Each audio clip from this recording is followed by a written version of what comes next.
We have multiple huge updates concerning the Bengals, going to be serious implications going forward. Injuries continue to pile up, which could cause some concern. We'll share the details and also some highlights over the weekend from the public practice at PayCor Stadium. Welcome to the jungle. This is Isaac Coffman with Bengals Digest. So happy to see all you Bengals fans. We're in training camp. It's an exciting part of the year. We are already in August. Can you believe it? Which means preseason is also around the corner. If you don't want to miss out on the big updates, the breaking news as they happen, smash that subscribe so you'll be in on the community. We have a great community that is growing. We are on our way to 3,000 subscribers. Let's see if we can get there before the first game of the season. We appreciate each one of you, and we want to hear your thoughts on all of the news as it's coming out during training camp. So there's some concern about some injuries that are piling up in this training camp. But first, we'll show a little bit of an exciting event. I really enjoy how the Bengals are making more of a public invitation. They had public practice at PayCor Stadium on Saturday, and there was a lot of excitement built up. In fact, they made it kind of an event in itself. Zach Taylor and also Orlando Brown, he was also out there greeting the fans. I love it. I think this is great. This is a great way to connect. It's not going about like we're just a business, but this is a team. This is a team effort, and they've really acknowledged how the fans have played a part in a lot of their games. And if you've ever been to one, especially in those playoff atmosphere, you know, you're getting down the stretch, even if it's a regular season game, it's so exciting. It's so great. You Bengals fans get a lot of credit. It's so much exciting to be there in person. You see it on TV, but being there in person, it's something else. So I love this. They greeted the fans, came out to them and talked to them. That's just awesome. So if you were there, comment below. What was that like? I actually was not able to make it, but I just thought it was really cool that they would do something like that, really acknowledge that they're in the stadium, they're practicing, getting everybody hyped up for the regular season. Well, on the more negative side, it looks as though Mike Gesicki is injured. He has some kind of hamstring issue, and they're playing it off as something minor, but it is concerning. I'm not going to lie that, you know, that's not good to hear with a hamstring. That can be something that lingers. So something to keep an eye on. And this goes back to that signing of Noah Fant. How better of a timing was that to get him in as soon as possible? It seemed like within a week or so after being cut from the Seahawks, Bengals were able to come in and get him signed. So a big signing there of having Noah Fant in camp, getting those reps. Now he's definitely going to have his opportunities. And what I really appreciate, speaking of Noah Fant, is he was asked about what drew him to Cincinnati, and he seems like it's going to be a good fit. This is what Noah Fant had to say. He said, "That's definitely a known thing. That's one of the enticing things about coming here, and hopefully I'm able to do so.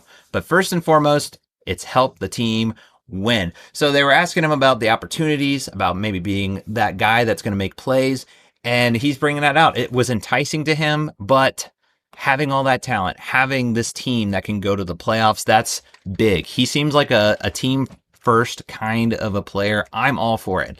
There were some red flags about the coach. He didn't want to say the details of why he was cut. It was kind of a minor thing that was reported. I think it's probably just a matter of conflict. When you're talking about a player and coach, it's going to happen at times, but it's great to see. You know, he was excited to come to Cincinnati.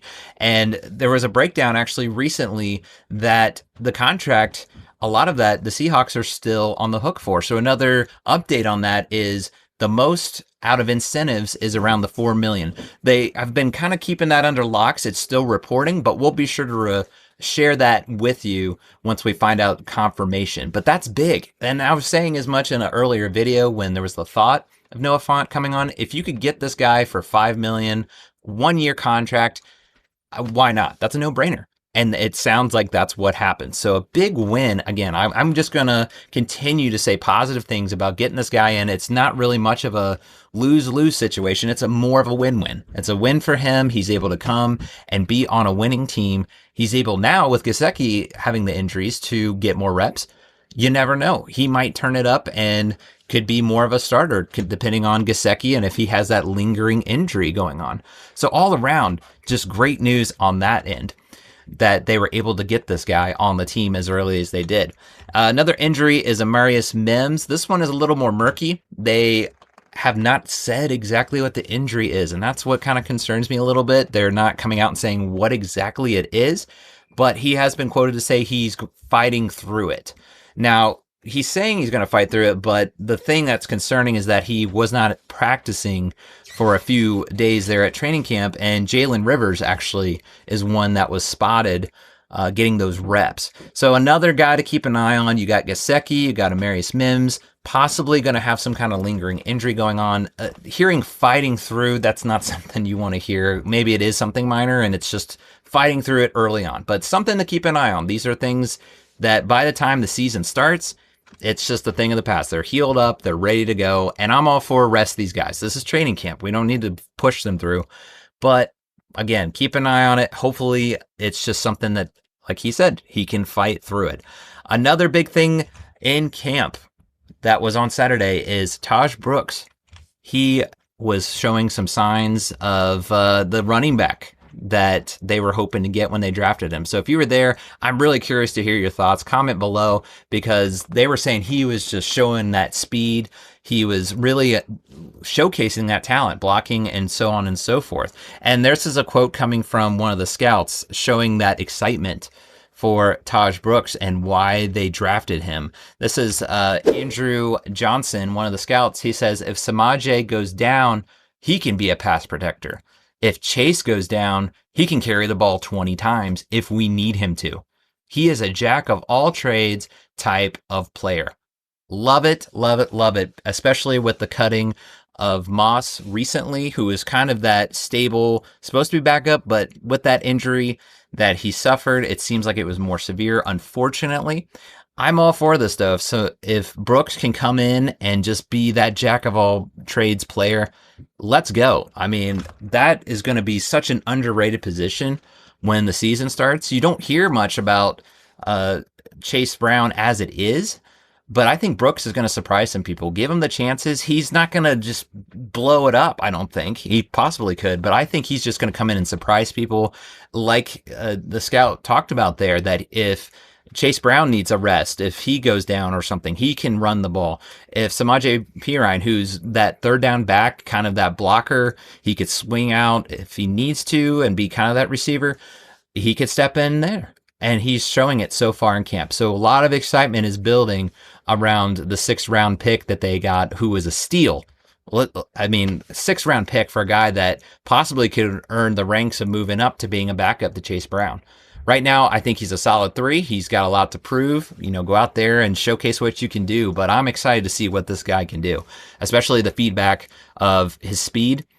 Yeah, I'm all for it. That tells me, because the thing about Chase Brown, he's that guy that can just hit the hole and he can take off. He can go to the house. And you're telling me that you've got a guy that can do that and block. I think that's just awesome. I cannot wait to see what he can do in preseason and in the regular season as it comes out.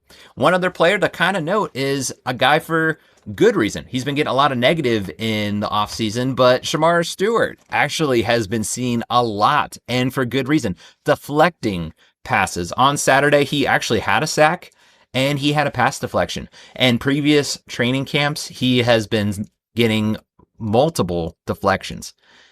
So that just tells you right there, he is a disruption. He's actually has the nickname, they're saying he's called the Menace. And that's it. You know, Trey Hendrickson is that sack machine. He led the league with sacks. He is the sack king going into this season. Shamar Stewart does not need to be that. He needs to live up to that nickname. Be a menace in the backfield. Mess with the quarterbacks. Be that disruption. And if you can deflect a pass, to me, that's just as good as a sack. We'll take a sack over it, certainly, but if you deflect it, the play is dead. That is what killed the Bengals last year. Not being able to just put that nail in the coffin, just end a drive on 3rd down. And they would be 3rd and long. No pressure. And so what would happen? They would convert. And unfortunately, that is, again, on a season 1 game, they could have won. One more game, they would have made the playoffs. So this is exciting to see. Keep an eye on Stewart, but for good reasons now, not contract talks. It's so refreshing to not have to talk about that. We can talk about what he's doing on the field. so far, he is making some noise in a good way. So keep an eye out for those players so far. There's a lot of excitement. We'll have to keep an eye on those injuries, as was mentioned. But it's a great day to be a Bengals fan. We want to hear from you guys, though. What do you think so far of training camp? Are there some concerns that you guys have? Is there excitement? Maybe some players, again, that you see are standing out and are going to be possibly making the team. Maybe there were some undrafted players in there. We want to hear from you guys. So be sure you comment. And again, be sure you're subscribed. We are on our way to 3,000 subscribers. Let's make it happen, guys. Let's get to that 3,000 before the first game of the season. I know we can do it. We appreciate each one of you guys so much. Well, that's going to do it for now, guys. As we say, Hoo day.